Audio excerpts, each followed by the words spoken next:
क्या बात है मास्टर साहब, गीत बदल धले हुए।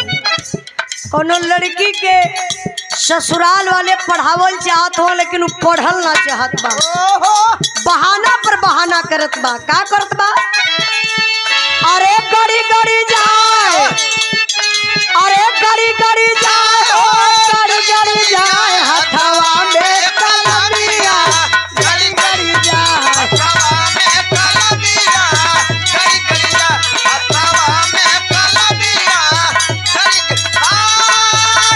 गड़ी जाए हो, गड़ी गड़ी जाए, गड़ी गड़ी जाए हो, गड़ी गड़ी जाए हथवा में कलमिया, गड़ी गड़ी जाए हथवा में कलमिया, गड़ी गड़ी जाए।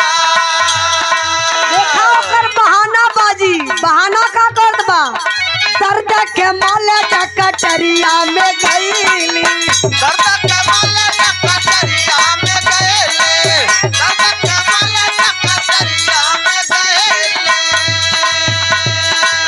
दर्द के माले कटरिया में गईली, डकटर से नजरिया लड़ी लड़ी जाए। कटर से नजरिया लड़ी लड़ी जा, कटर से नजरिया लड़ी लड़ी जा।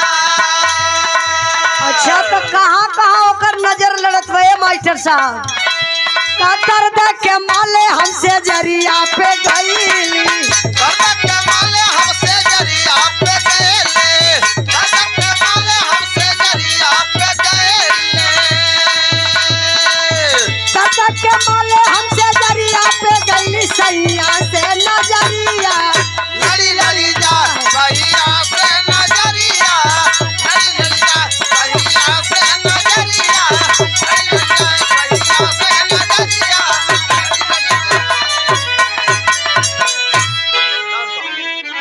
आई एक छोटा सा प्रसंग। हाँ, एक छोटा सा प्रसंग। ए भी आई देखा बैठक जैसे जत हो तो निकट टोन बनावा। आप लोग बैठल लबा 10-15 मिनट ना। हाँ 10-15 मिनट बैठी।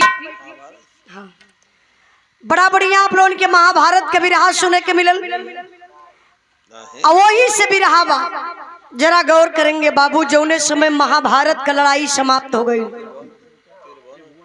देखा हालो के टोन बनावल जाता, बहुत अखर जाता। हाँ भाई नंबर पर चलो तो कहाँ पहुँचल मुझे पूछा, कहाँ पहुँचला? हालो बनारस तो पहुँचला, सीधा चला बहन 8 घंटा तो मन से बात करा। चलत रहा वो सासाराम वाला रोड पकड़ी कलकत्ता वाला। जौने समय महाभारत